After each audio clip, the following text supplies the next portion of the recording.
But so basically what we can do with that is lay the turbine in front of the perk, and then you can buy the perk. Now you have to leave the turbine there to blowing the wind on it in order to keep power. Because if you take the turbine away, then we lose the power to the perk, and then now we no longer have the perk. And the perk on our above,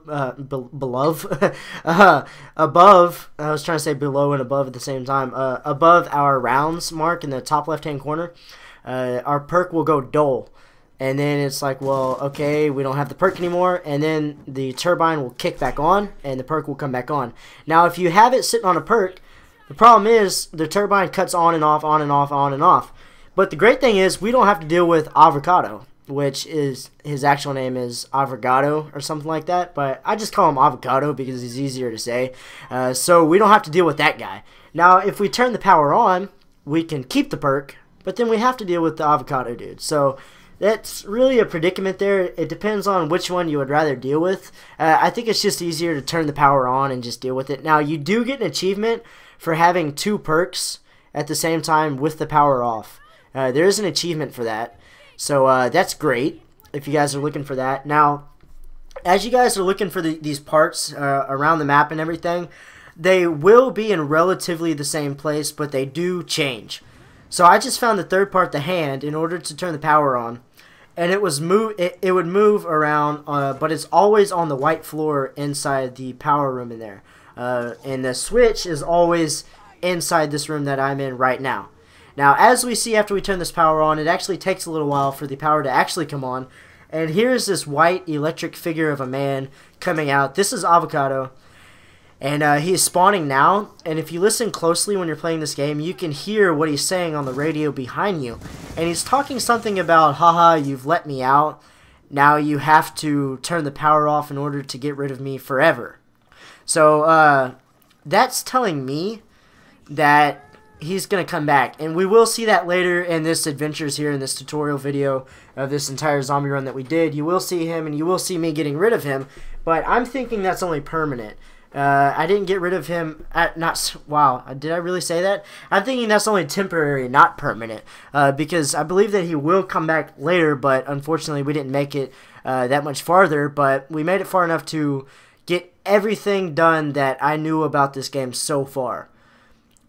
So there is a huge storyline to here, but I haven't figured it all out because this game hasn't even been out for, what, 3 days? Something like that, depending on how long it's actually going to take me to upload this. But as you see now, there is another workbench that we have in this room, and you want to make sure that you jump over that crack at a sprint, because if you don't, then you're pretty much screwed, because you're going to die. And as you're going to see, my good friend Sharp here, he died quite a few times trying to jump over that and didn't quite make it. So I'm looking for the third part here. Now, I've never found the third part, and what I thought this was before I found the turbine was a generator. So I thought that this generator would be something I could lay in front of a door, and basically it would give that door power, because it always said you need a source of power. Sorry about that, guys. I'm still sick. I really apologize about that. I've been debating on how long I would wait to do this because I've been sick lately. It's been unfortunate, but I'm getting a lot better, and I decided, fuck it, let's just do it. So I apologize if I do a couple sounds here and there. I'm going to mute it out so you guys don't hear it. But so now I'm adding the third part on here, and what we find out is this is a electric trap, as you guys can see the name on there. So the electric trap, if you guys remember in Black Ops 1, when we made the electric traps, well, we didn't make them, I'm sorry. Whenever we had the electric traps in the Black Ops 1 zombies, what they did was, it was a switch on the wall, and you pull that switch, and it was a wall of electricity that dropped down, and all the zombies that ran through there ended up dying. And it would stay on for, what would you say, like an entire minute? I mean, it was wonderful, and no matter what round you were on, if you were on round 285, they would still kill the zombies when they run through, no matter what. So it was very, very powerful, the most powerful thing in the game, even more powerful than the Thunder Gun. And now we have a portable one. Now, unfortunately, we're not going to see it in this video, guys. I apologize because I didn't get around to using it. It's just one of those things that you have it for so long and you forget that you have it. You forget that you can actually use it. But no worries, guys. We are going to find out what is with it. And I do want to do an entire run through and do this entire story in this game and find out what's going on, because it is very interesting in my opinion. And I want to figure out what the entire story is.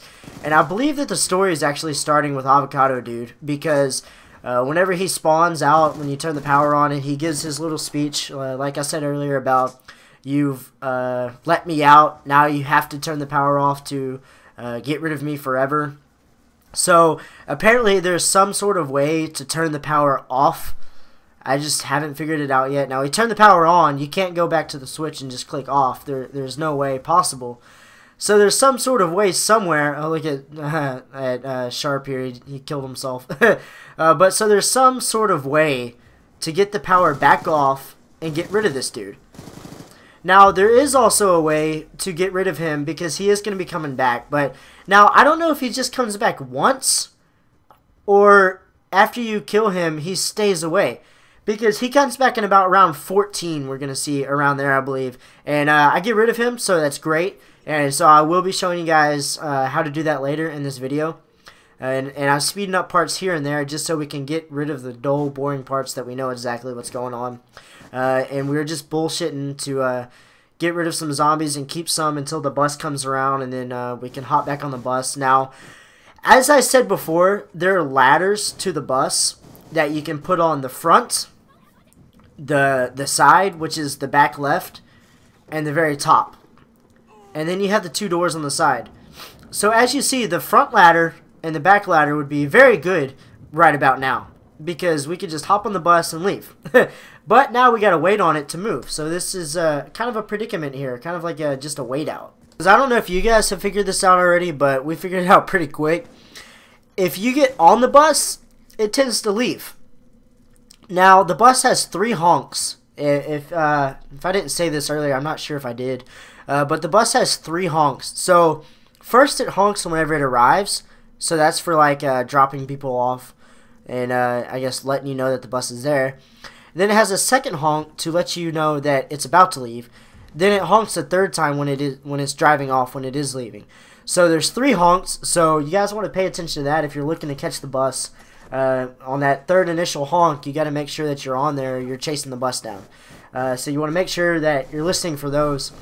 And if you're not on the bus and you're waiting for it like this, it's going to be sitting there forever. And I apologize for the black screen. I had to hit the throttle on my the little toggle stick on there to you know, brighten it back up. So that was unfortunate. And Sharp got left behind, so sorry about that, buddy. Good luck with the face fuckers out there.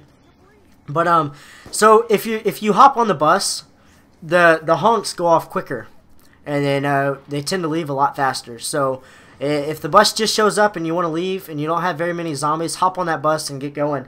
But if you do have zombies around, then guys, I would suggest not to get on the bus if you got a whole horde and the bus just showed up. I would suggest first to clean out most of those zombies and have maybe 1 or 2 left, and then just kind of rape train them a little bit until the bus is ready to leave. Because if you hop on the bus, these little zombies, look at that, he's gone.